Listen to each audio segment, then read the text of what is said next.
So hello everyone, welcome. My name is Rachel. For context, I don't have any kids. I'm not really qualified to talk on the subject, but I have lots of questions, and I hope to have kids someday. So for the format, I'm thinking for about the first half, I'll ask my questions, and then for the second half, we can take audience questions. To start off, or let's turn this on. To start off, could you four just introduce yourselves, say like your name, how many kids you have, what you do, I am Mrs. Malcom James Collins, and I have 3, soon 4 kids. And together, Malcolm and I, really mostly Malcolm and I edit, write books. We've written the Pragmatist Guide series to life, relationships, sexuality, governance, and crafting religion. And we have a podcast together called Based Camp. And we run Pronatalist.org, where we try to make it easier for those who want to have kids or more kids to do so. And the Collins Institute, where we're trying to replace the education system. And when she says 4 soon, she's pregnant right now. Yes. So my name is Mowshowitz. I have 3 kids. And I am primarily a blogger, which primarily these days is about AI because that's what things are about these days, it seems. But I also write periodic fertility columns as well, where I talk about various developments in the struggle. Hey everyone, I'm Byrne Hobart. I'm also a blogger. I have 4 kids. I primarily write about topics in technology and finance, occasionally but not always AI, and rarely but occasionally demographics, fertility, that kind of thing.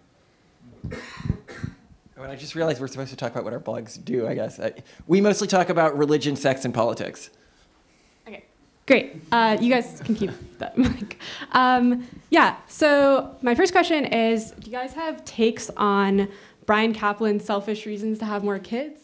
For context, this is a book that basically makes a claim that like a lot of what parents do that they think matters doesn't actually matter very much. So you should like chill out, and having kids is like easier than you think, and you should have a bunch of them. Something like this. I haven't actually read the book, but this is what I hear it says. So do you guys believe in this? And if so, is it like, how do you live by that? And if not, why not?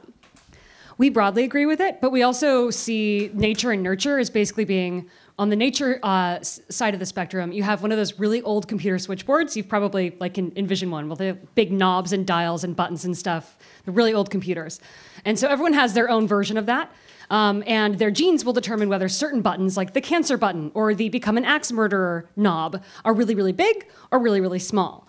And what happens with nurture is life goes by, flailing its arms, like hitting knobs and dials all over it. And you have to hope that it doesn't hit the cancer dial or the axe murderer dial, and instead it hits the child prodigy dial or something like that.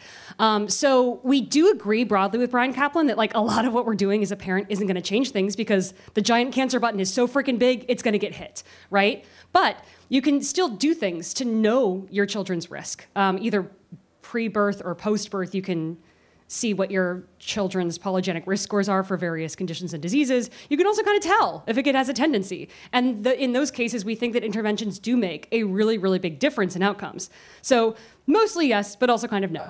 I think you should lay out the point you're arguing against, which is that a lot of what you do as a parent doesn't really matter, so you don't need to stress that much.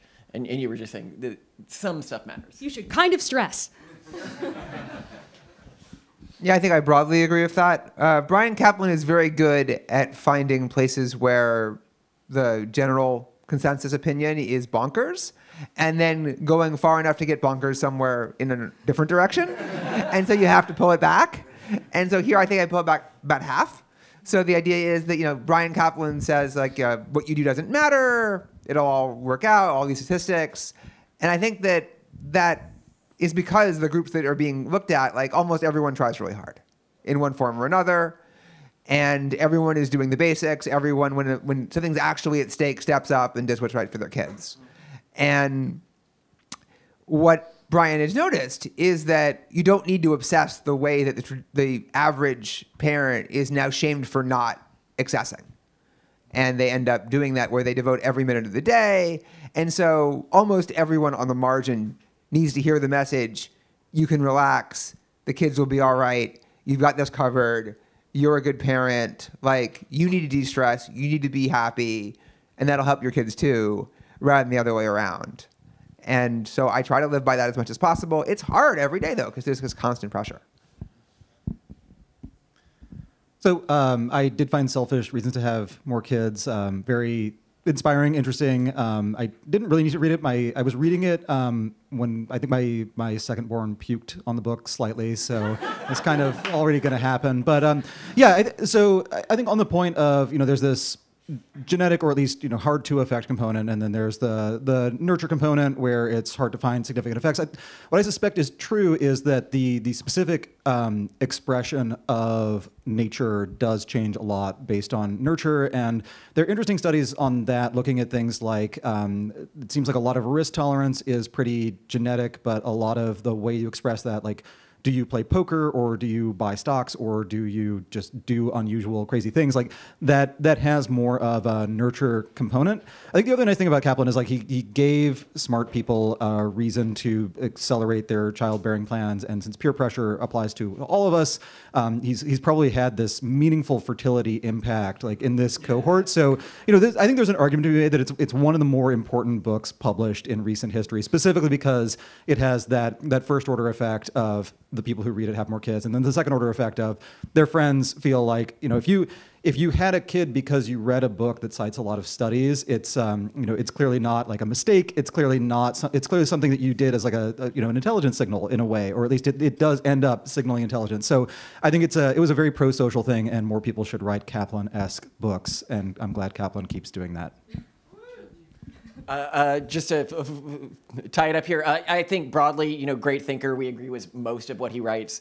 But to the point that's been talked about a few times here, because I do think it's an important point to address, because it becomes very popular, I think, within communities that read a lot, which is that, just to overemphasize how much genetic matters, to the extent where in some of these communities I've noticed people saying, like, well, almost nothing you do as a parent matters. And to this I would say, well, then, like, religions wouldn't exist. Like, that's obviously like a cultural mimetic set that is transferring with fidelity intergenerationally. And I think as parents, we often focus on the wrong types of experience with our kids when we're thinking about what's actually going to shape them as an adult. And it's often much less the individual lessons we teach them and individual parenting styles as it is the culture that we provide them with and create for them, which is one of the reasons why the Pronatalism Foundation, one of the things we really work to do is to connect parents who have sort of similar weird cultures so the kids can grow up with some sort of cultural self-identity, which then allows that to transfer intergenerationally. Actually, I also wanted to ask you guys about your thoughts on, like, passing down your culture to your children, because I know that's something that's really important to you and Simone, and I heard Byrne talking about this a little bit earlier. So yeah, if you could just, like, expand on why you think that matters and how you go about it. Well, so if you're talking about high fertility rates, right, if you're talking about the pronatalist movement broadly, the way that you fix low fertility rates, if you look at the people who still have a lot of kids, they are all from weird cultures, right? Like, being in Philadelphia, the two groups near us that have lots of kids, we're looking at the Hasidic Jews and we're looking at the Anabaptists, like the Amish, right? And they both have very weird, like, deviant cultures from the perspective of this urban monoculture, which dominates a lot of our media and society and everything like that. And so because this urban monoculture has such low fertility rates, it's so bad at motivating reproduction, any cultural group that does motivate reproduction is almost sort of axiomatically going to be weird in that it will be different from that dominant cultural group. And so the question is, how do we pass these cultures down intergenerationally to our kids? That was what our book, The Pragmatist Guide to Crafting Religion, was about. Like, obviously we thought enough about this that we're like, okay, we got to write a whole book on it, but we've also designed, like, weird holidays for our kids, like the Future Police holiday and stuff like that, which are designed to pass this culture down in a package which is understandable to a child and easy for them to replicate for their own kids, so we can ensure that these messages transfer with fidelity rather than just like individual messages like, this is what our family stands for. I'll just bookend that by saying that we judge our success as passing on culture, not by how many kids we personally have. We actually don't think that matters so much, but rather by how many grandchildren, and especially great-grandchildren, will be growing up in a culture that's roughly inspired by, or at least shaped by ours. So if you have one kid, but they end up having a really great marriage, a really great childhood, they want to pass on their childhood experience to more kids, they have a bunch of kids, like, that's more long-term impact and more, I guess, endorsement of your parenting than if you have, 20 kids and all of them hate you and none of them have kids and they all have terrible mental health problems. So when we talk about pronatalism, we're not also talking about like, well, just spam with kids. We're talking about have the kids you think you can have, give them a freaking amazing experience growing up, really show them your values, pitch what you can. And if they respect that, they will pass them on. Yeah, I find this is a really hard problem, especially lately, because everything in culture is changing so fast. And when I compare my parents' culture to my grandparents' culture, it's very, very similar, right? They came from a conservative Jewish tradition. They passed on a lot of almost all of their rituals, almost all of their principles, like almost wholesale. They sunk a lot of time into these things with nobody watching them, no pressure whatsoever, tried to pass them along to me and my brother. And I think we got the parts that I think are important, that I think are valuable, but without the parts that I don't have, without the willingness to do all of these endless rituals every week, every month, every year, without even being able to speak Hebrew. Like, how do I pass these things on to my kids, the parts that I think are really important? And how do I get them to pass it on to their kids? Like, that's really hard. And to me, it's not just about like how many, how many grandkids, how many great grandkids here. It's just, can I preserve the things that I value about the world and I value in a person, and I value like that I want to see, and have these also just be people I want to hang out with. They're going to be my family. They're going to be the people I am in close contact with the rest of my life.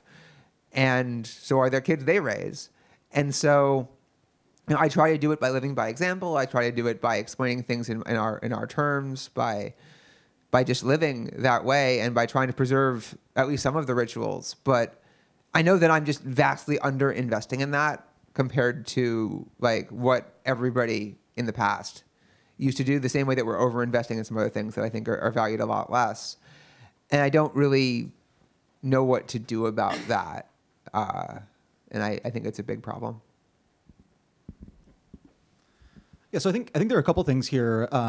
One of which is if you're a parent, at least until your kids are old enough to go to school and access the internet, you actually get to define for them what is normal, and you can have a very unusual definition of normal that they have no idea is unusual. Like every child who grew up in any circumstance in history, they thought that they had a normal childhood until they were maybe 6 or 7 and started talking to other kids about what life is like at home. So, if you don't watch TV, if iPads are only for reading and not for playing games, like they have no idea that that's weird. And so you can just do it. You don't even have to say like we're making this decision. You just make the decision and they live with it. Eventually, you do have to put some effort into actually maintaining it, and that does get harder and harder over time. I think another piece is in terms of what cultural norms do you have. There's this line that a quant had one time where he said like your default expectation is that any strategy with positive historical returns is just something where the left tail of the bell curve has an insufficiently large sample size. So you should think about that in terms of cultural norms, that you want to skew a little bit older. You want to bias yourself towards things people have believed for many, many generations, because many of the new things have been invented many times, and the people who invented them did not leave either genetic or mimetic descendants who represent those views today. So you want to bias yourself towards older norms. The other reason you end up doing that just naturally as a parent, like I've gotten much more traditionalist as a parent, is like, a lot of those norms are kind of optimized for a larger family size and a more family-oriented lifestyle, so they tend to just work better. And then there's also just like you do, like I worry about that transmission of norms over generations. Like, would it be great if I had a bunch of kids and those kids could have been anybody else's kids and don't behave in any distinctive way? I don't actually think that would be as great as having a smaller number of kids who are like me. And that was like part of the reason my wife and I had kids, is like we were thinking about problems in the world and thought like there is this problem where things would work better if more people were like us. And there are two ways to change that, one of which is nice and you can do it on your own, and the other is evil and you shouldn't do it. So we chose the nice version. And but like us is I'm sure there is like a just genetic component. I'm sure there's a component that's like passively transmitted through them following the examples of our behavior. And then there is the active component of you make explicit the principles behind the things that you do and talk to them about that, which you end up sounding a lot like a a McGuffey reader or like a Sesame Street episode where you're like, and the moral of the story is this, like we don't lie, we don't hit, and we don't get into these endless squabbles and things. But you kind of have to do that because the moral of the story is not necessarily obvious, especially to a small child. So you do have to explain things to them. All right, so Malcolm and Simone, you had kind of a reaction when he said something like, it would be good if there were more people like me. What was that reaction about? No, I just think there should be more people like. I just think there should be more people like Simone. That's why I married her. I was like, we need more of this going on, right? That's what this was about. Not like me, of course, but we can work on it, Simone. I think we need more people thinking we need more people like me for whoever that person is what we actually need. So I have a question for Simone in particular, actually. So I know that before you met Malcolm, you weren't very interested in having kids, largely because of how it would impact your career, is my understanding. So now you're obviously a very enthusiastic parent, and I'm curious about what changed. What were the big upsides that you didn't anticipate, and what were the big downsides that you maybe overestimated? Oh, yeah. So the thing that like instantly made me change my mind was Malcolm was like, well, what if you didn't have to give anything up? And I'm like, well, yeah, that's obviously perfect. But he's really held to that. So like, I don't take the kids to the doctor. When they're sick, I don't pick them up. I don't put them to bed at night. Like, that's Malcolm. So the fact that he's picking all that up is like, what? But I'd also point out that some of it is a choice that you haven't given things up. Like throughout her first pregnancy, she was still handling sales calls while she was in the delivery room. While she was going into labor, you chose to not make kids something that was an excuse to give things up, and it required enormous fortitude on your part. Yeah, that's true. But also when I had my first pregnancy, I was like kind of freaked out because I was like, I don't think I'm going to love this kid. Like I don't think I'm capable of this. And then like the hormones washed over, and now I can't even look at a homeless person who looks really sad because then I think about him as a kid, and then I start crying because I can't deal with babies being like sad. So hormones, big surprise. That's pretty much it. Yeah. All right. Yeah, I actually had a question related to this like hormone new baby thing, which is like, how would you compare the feeling of having a new baby to the feeling of falling in love? Like with falling in love, it's like a totally new human experience that is really hard to imagine before you have it. And more specifically, you're like totally obsessed with this specific person. And like when you're around them, you're on drugs. It feels like you're on drugs. So from the outside, having a baby seems like a bit like this in some ways. In what ways is that true or not true? After I had a baby, I discovered why men like harems and how like they can love all the women equally. Because I want more babies, and it's not like I'm gonna love baby one less when I get baby two. I'm gonna love baby one more. And I'm like, oh fuck. This is why men are super cool with having like all these wives as long as they don't do too much like dramatic stuff, because like there's love for all of them. And so it's that really explains so much to me. I'd also say that as a guy, and I don't know if this is the experience of all guys, but I actually didn't really like care about our kids. I still don't care about them when they're babies. You know this. Like they just do. Babies don't do anything for me. Like it's fine, whatever. Like I like our kids when they get older and then they start acting in a way where I'm like, wow, you're really tough, you're really brave, you're really like cool or smart or inquisitive. And that works as well because your kids, will endear you to them. I suppose if you're the type of person who likes yourself. Yeah. How do you guys feel about this? Like, are you baby men? Let's not call it that, shall we?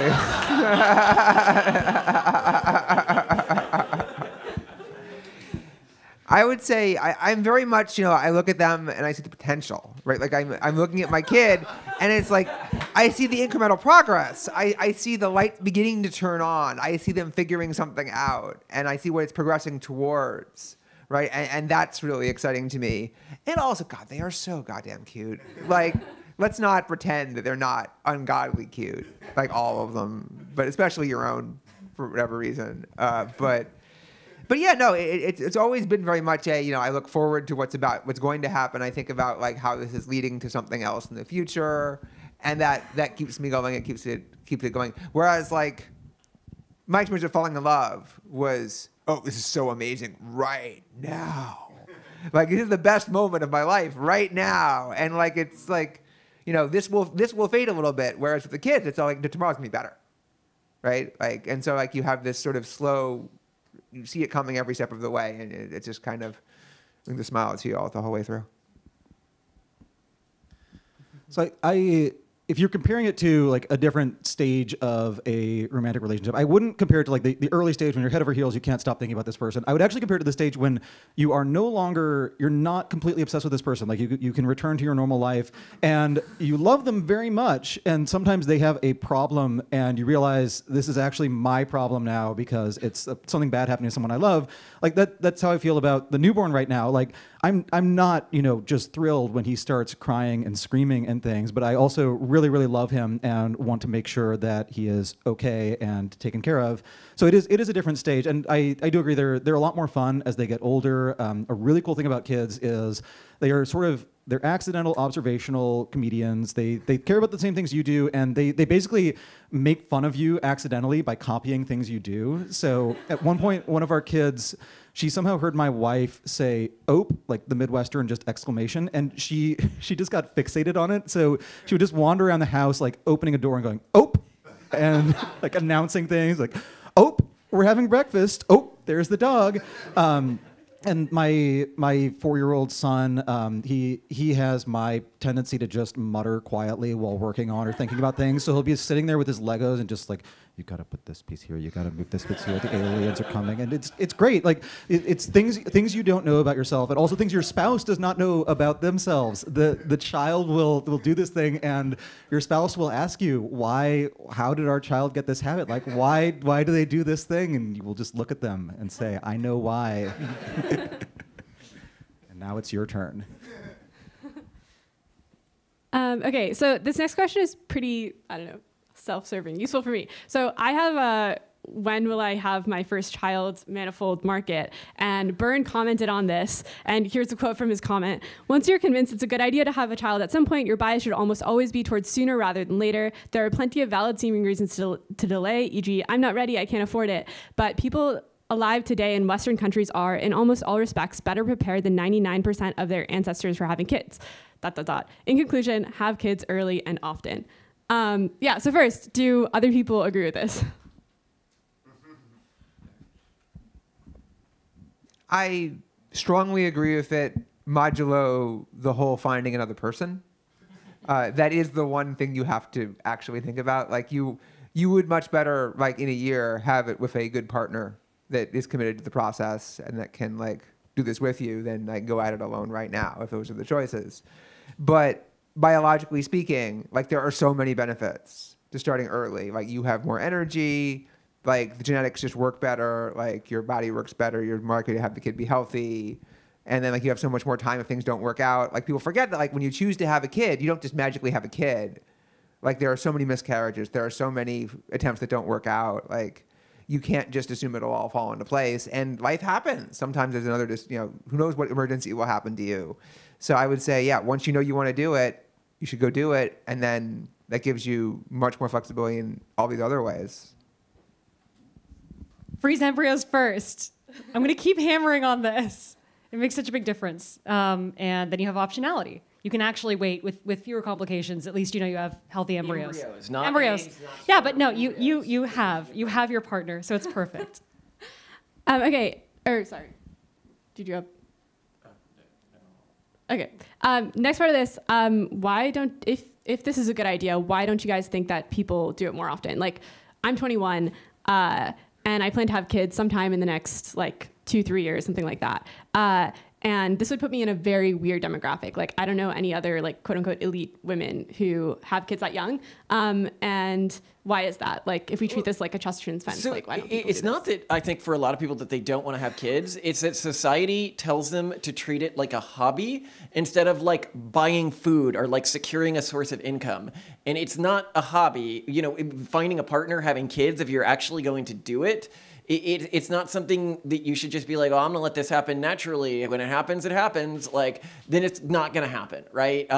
It's like treating jobs. Like, well, I guess I'll talk to people at bars and hopefully one of them is interested in me, in hiring me or something, right? Like, no, you get out there, you build spreadsheets. You're spending a significant portion of your day on this.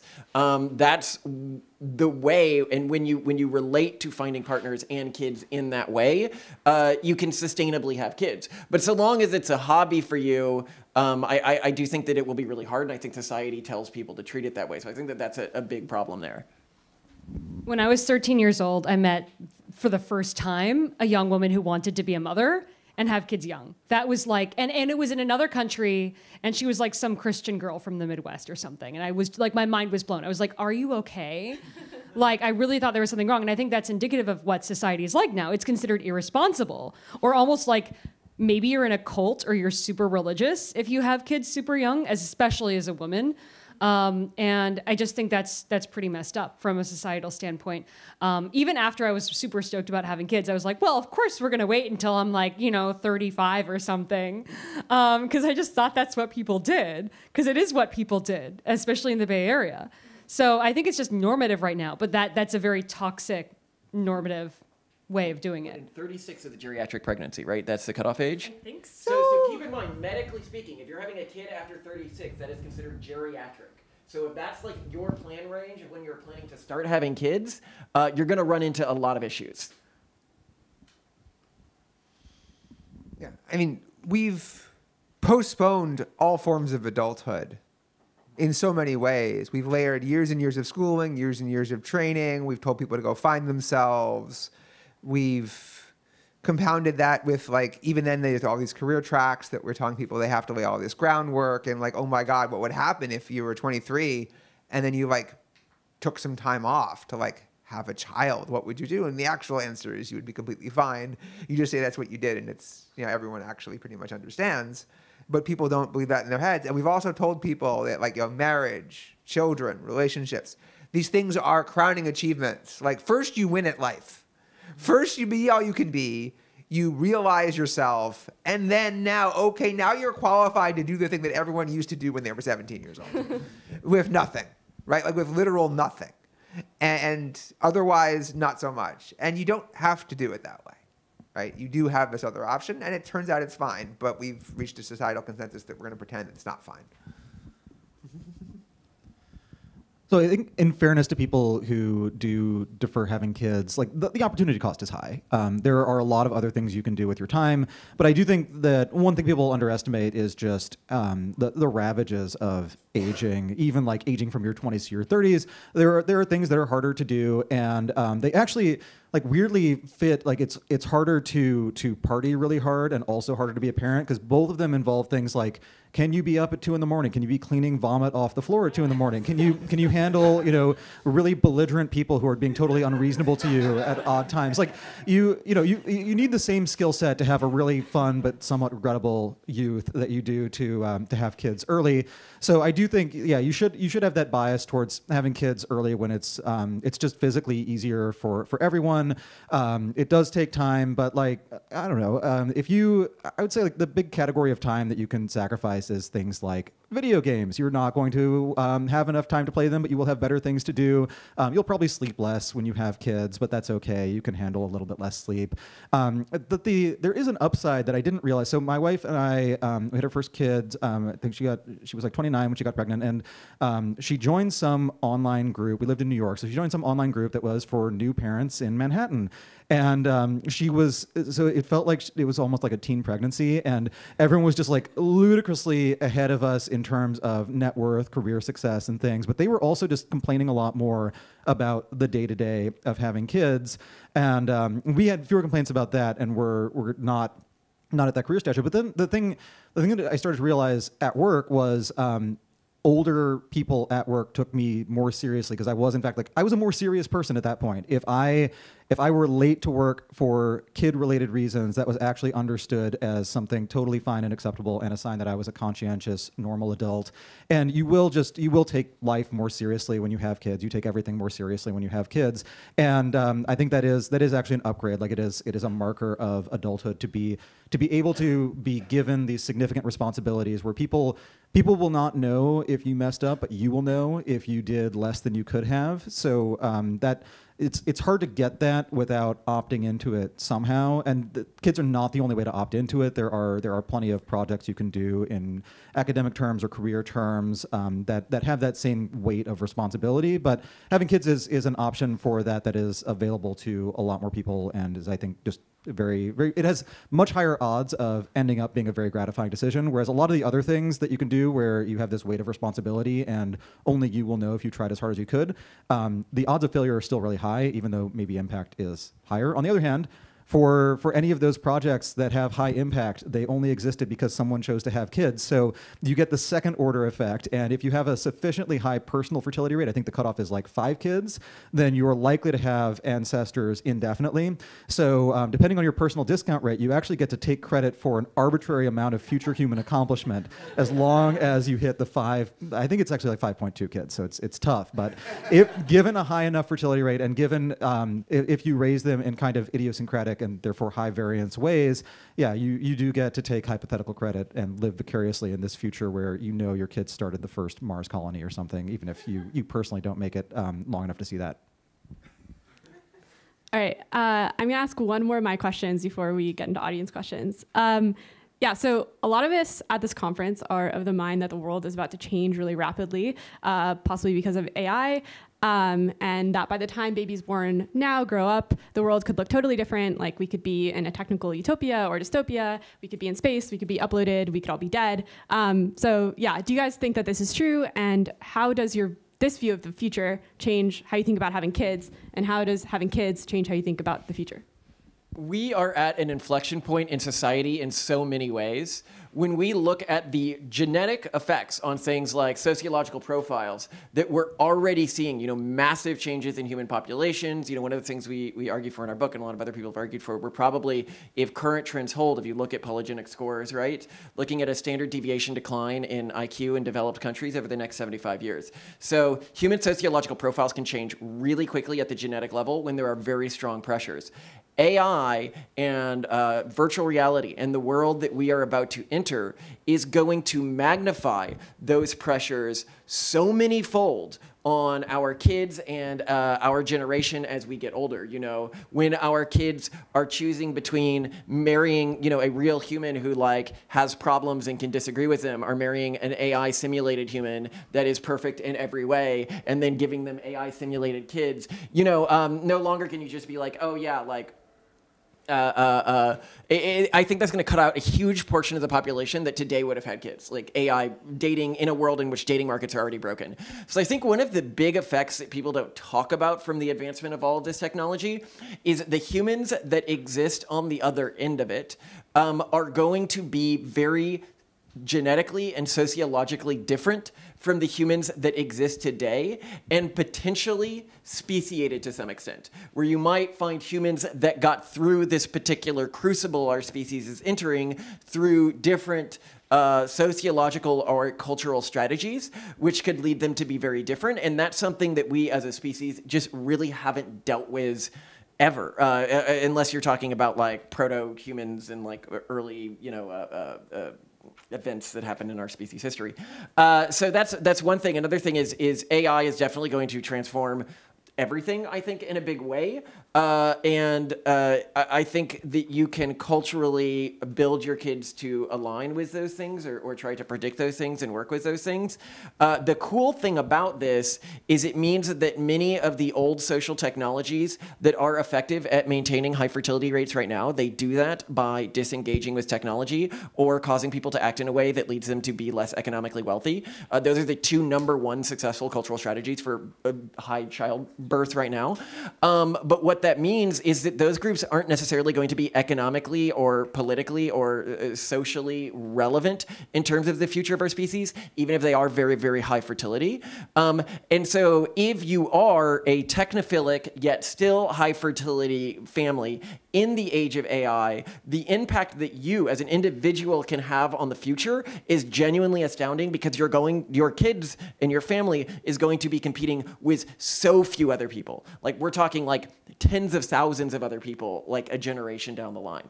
And that is really cool, because you can just have such a massive impact by putting the effort into creating a family like this, with the caveat that AI could kill us all. Yeah, I mostly agree with Malcolm. We're entering one of the coolest games of humanity, where like winner can take so much, and people like us in this room, who are, like Malcolm says, technophilic, pluralistic, creative, willing to engage with this stuff, like, we can have so much impact. Why would you not be stoked to have kids now? But I'm really interested to see what Zvi says. So I think that any reasonable person looking at AI knows that, yeah, everything is going to change, even if it doesn't change everything the way that we worry or hope it will. And also that we worry and we hope, like, quite a lot. So yes, there are some scenarios where we all die. I have found that having kids is one good way to motivate yourself to see clearly, to do what it takes to try and prevent that kind of scenario from happening. And I think we have a lot of agency in how likely those scenarios are, if they are in fact likely, as I believe that they are. And I also believe that, you know what, even though things get better every day, like, I wouldn't regret it. You know, I still think that I'd much rather have a chance to live for as long as I could than never exist at all. I don't think you're doing a bad thing just because the world might end. And if the world goes great, then they get to live in this great world, right? And potentially, yeah, have a lot of resources, potentially, like, just get to do whatever they want. I think that's great.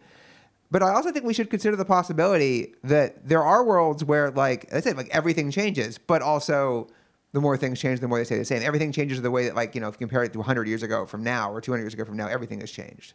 But also nothing has changed, right? Like, so I would say, you know, there are no scenarios I can think of here where, you know, I think having kids causes you to regret it. It does mean you have to prepare your kids for these possibilities.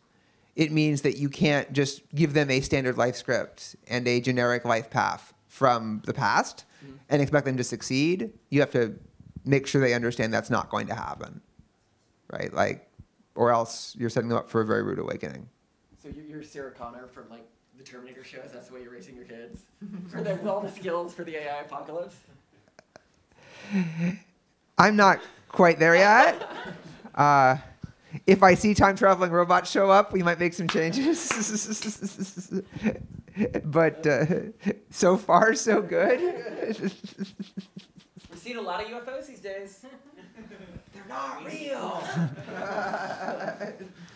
And people have had kids at times of very significant disruption. You know, birth rates didn't plummet to zero during the fall of the Roman Empire, and people had kids during the Second Industrial Revolution, when, in material terms, life was changing a lot faster than it is currently changing. Like, I think we can, since AI's first order effect is on information technology and the work of knowledge workers, people who are in those fields will tend just by default to have an overstated impact of just what the immediate, or overstated view of what the immediate impact of AI is. And it will obviously have significant long-term impacts, but I think that is worth keeping in mind. I do think that when you think about the impact of these tools on raising kids, like, it is important to think about things like the AI wife and the AI kids, because it is things like AI porn are actually this meaningful risk where if you give a computer access to parts of your reward function that you yourself do not understand, and where you yourself don't know what the limits of the reward function are,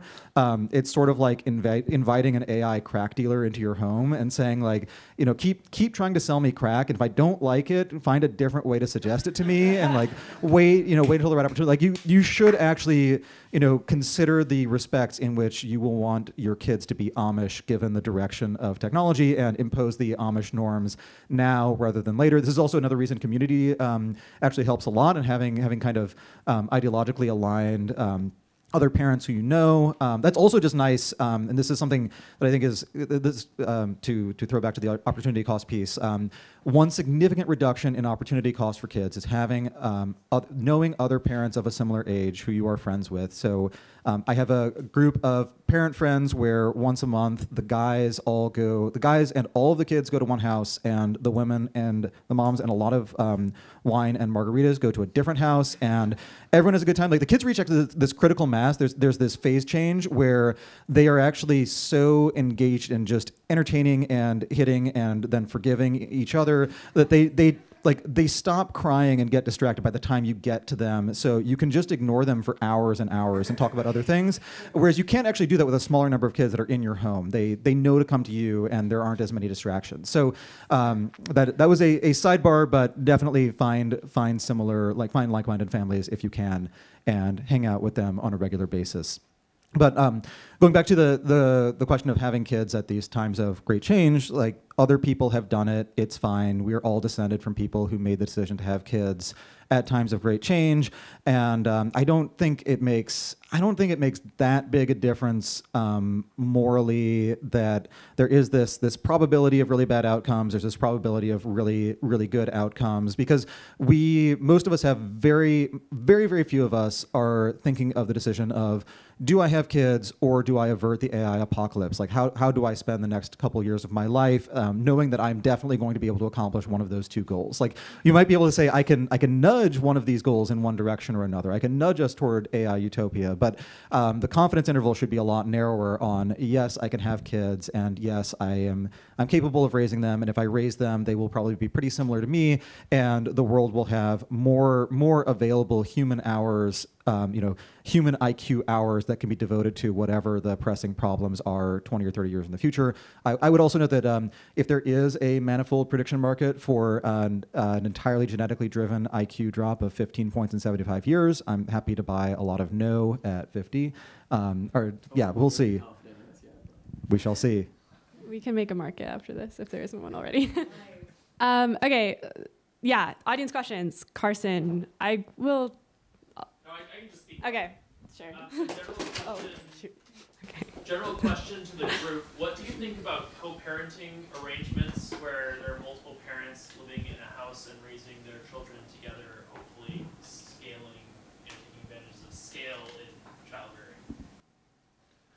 We worked on a project around this called Project Eureka. You can see it at eureka.town, I think. So we've looked at trying to, we just couldn't find an investor class that's interested in it, but we found a lot of people who were interested in it. It was too real estate-y for VCs and too VCE for real estate. I think that is one cultural solution that may work. However, I will say that when I have a lot more people plan on doing that than actually successfully do it. And I think that it is much harder to do than people think.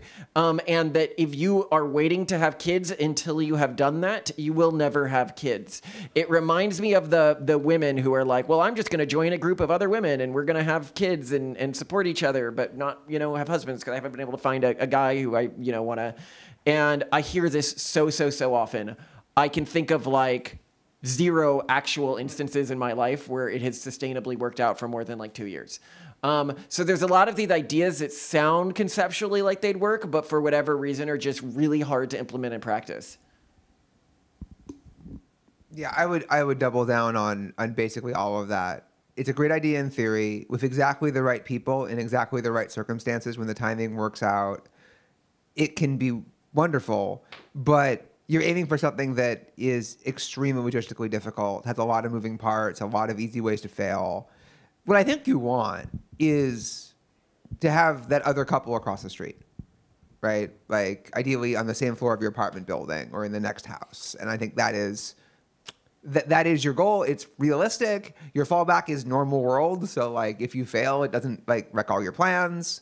Like then, they can watch your kids, you can watch their kids, you can get together all the time. Like you want a village, right? Like inside of wherever you are, that's what you want. And yeah, we could innovate these new special things, but understand that those things are extremely difficult to pull off, and like the existing systems actually have a lot of good reasons behind them. I would triple down. We're largely descended from a system that treats the nuclear family as the fundamental unit. There are plenty of systems that treat extended families as the fundamental unit, and this is a lot closer to an extended family model. The extended family model probably works better, where everyone, like all the caretakers, know each other, have known each other since birth, and like each other and are related, or at least or are related, depending. And I think that it takes a long time to establish that as the equilibrium. So yeah, going back to how having kids tends to make you more, at least give you a stronger appreciation for traditional cultural norms, probably starting with the assumption that kids are raised primarily by nuclear families is good. I would add that part of the increase in opportunity costs is that historically there was more intermittent help from allo parents, so extended family members and just people you know. And there are crazy stats about this from villages where it's something like when a child cries, they get picked up within 12 seconds, and they're held by an average of 20 adults every hour. This is for newborns, not for like 10-year-olds. But that is, it has upsides and downsides, and the whole nuclear family thing works pretty well for societies where people can accumulate capital and pass it down to kids. And it also tends to encourage, since you don't have this extended family and clan to help you out, you tend to trust and build more functional large-scale institutions.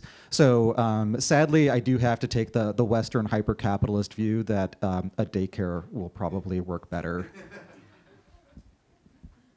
How do I pick a person? Okay, yeah, let's start. Robin Hanson. For the sake of people listening outside and later. Oh, sure. So you guys have talked a lot about culture that supports natalism and how you're choosing your culture personally to support natalism. The cultures from a distance that have been most successful at high fertility have been very insular cultures. And plausibly, for example, the Mormons have failed to be sufficiently insular to maintain their high fertility. So how do you propose to maintain your insularity at a sufficient level to not have your habits sort of diffuse like the Mormons?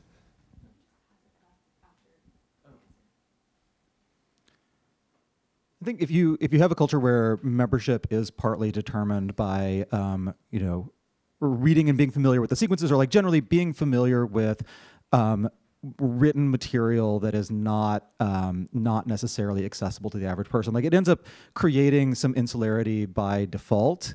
My kids are probably not going to grow up like reading the sequences and reciting sections of them on particular special days and things, but that model has actually worked for maintaining some level of insularity and also just maintaining a pretty high standard of excellence that actually allows you to specialize in economically valuable activities that allow you to afford more kids.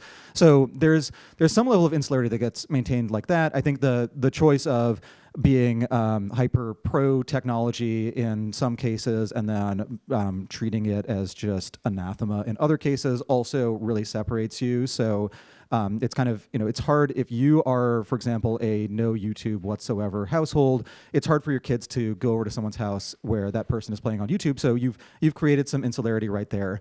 And there's probably more of that than people think. If you think of, say, the educational attainment of your 5 closest friends, and then look up statistically what percentage of people in the U.S. have a master's degree or whatever the average educational attainment is, and like look at what are the odds that you found those friends by chance, it's probably extremely low. Like you probably do live in much more of a bubble than you think. Going on public transportation or going to a new city and going to a random like cheap restaurant and just getting a sample of what does the median person typically do. I think the study was like Olive Garden is the place where there's the most class-based mixing. So I think going to Olive Garden and just eavesdropping, you might find that you actually live in this quirky culture that maybe an alien anthropologist would describe as a small niche religion that has its own views, has its own scripture, its own rituals, and that doesn't really interact that much with the outside world, but does trade with the outside world in order to acquire and sell valuable goods and services. So there's 2 ways that the cultures do this. One is cultural protectionism and one is cultural elitism. Cultural protectionism as a strategy is preventing members of your culture from interacting with people of other cultures. It as a strategy historically was pretty successful, but it has become increasingly unsuccessful outside of groups that are economically isolated from the outside world. Like the Amish still do a good job with this, but that's because they live in little economic bubbles. Other groups, they have not. Now, cultural elitism, I think we as a society use the term elite often in a negative context, but basically it's to say your kids want to stay in your culture because they believe that they will be better off in your culture. And I think if we look at the cultures that have proven most resistant to fertility collapse today, we're looking at groups like Jewish culture, right? And they've done a very good job of interacting with the outside world while still maintaining a high fertility rate when you're talking about like Hasidic communities and stuff like that. And so when our family is looking for cultural technologies to borrow, those are the communities we're looking for. To do that, the way that we do that with our kids is we raise them to be like, okay, you are different from other people in these ways, like know that you're different and the ways that you're different, at least within our culture, is elitist in a way you could say, and look for other families that have these traits when you're looking for spouses. And we have built out a sort of existing child network for them of other families that we have pre-vetted for these traits. And we may even do some sort of soft form of arranged marriage for them to ensure they stay within the cultural group. And due to the difficulty of finding spouses today, where we'd say like, okay, at 23, you either get to accept this spouse from within the cultural group, or you can go out and try to find someone, but just know most people who try these days don't. No, we do more than that. Like Malcolm also talks a lot about othering our kids, like sort of they don't have a choice but to see themselves as different, like give them weird names. But also like for a while, I think before we first had kids, you were like, oh man, if we can like genetically modify our children to have purple skin, like we would do that in a hot second. But like to actually make them look and feel different. But you see this with many religious groups. They dress very differently. And when they leave home, they see everyone else looks really different. And so that's, the difference in dress can act like an armor where they're like, I am different. I see myself as different, right? And I think that that's a really powerful mechanism that most of the high fertility groups use today, even ones that exist alongside outside society. I do think this is a problem that we need to solve in many cases. And I think that like I'm definitely not getting very far right in terms of it, but I do think on a temporary basis, I definitely associate with bring to dinner, bring the friends of, bring the children of, mostly a relatively insular, very weird, very special class that I think would in aggregate serve my kids well in these ways, but I don't think that's a sustainable strategy on its own. There have been a number of attempts in communities I'm associated with to make something that would be more sustainable, and so far no luck. But hopefully we have some time for that. And yeah, I also hope that we can reverse the trend more generally. Like the only reason you have to sustain higher fertility than everybody else is because everyone else's fertility is so low. And as I've written, otherwise I'm much more optimistic than the Collins as to this is a problem that we can actually solve. All right, one more. Yeah, I don't think it's solvable. Okay. But it makes it easy to win. I mean, because everyone else's fertility is collapsing, at least within, educated and technophilic populations, it's very easy to replace them. Right. Scott? Yes. Simone talked about how having a baby kind of flooded her with hormones and changed her values, and it was very surprising to her.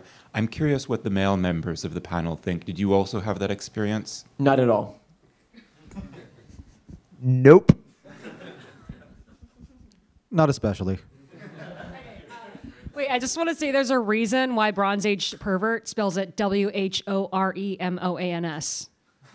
Just a really good reason. Men don't experience it. So like if you don't like fall in love with newborn babies when you first meet them, if you're kind of like, this is gross, I'm okay. When I give birth, I go to the hospital, Malcolm drops me off, I go in, I get my C-section, I get super emotional for a couple days, then I get let out, he picks me up, and we're like, cool, and there's a baby, but then I like have it for the first 6 months. So like, don't worry about it. Well, okay, so something where men's hormones do actually change them pretty significantly, and I have noticed this, is long-term monogamous relationships. They significantly lower your testosterone, and then kids will do that again.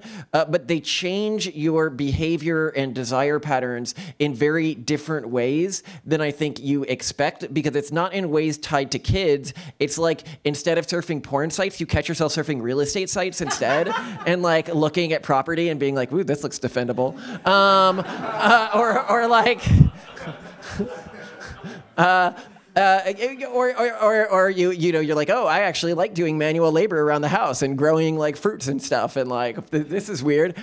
So it'll change in ways that you might not readily identify, or like certain types of video games that I really used to like about like going out and exploring are now like very boring to me.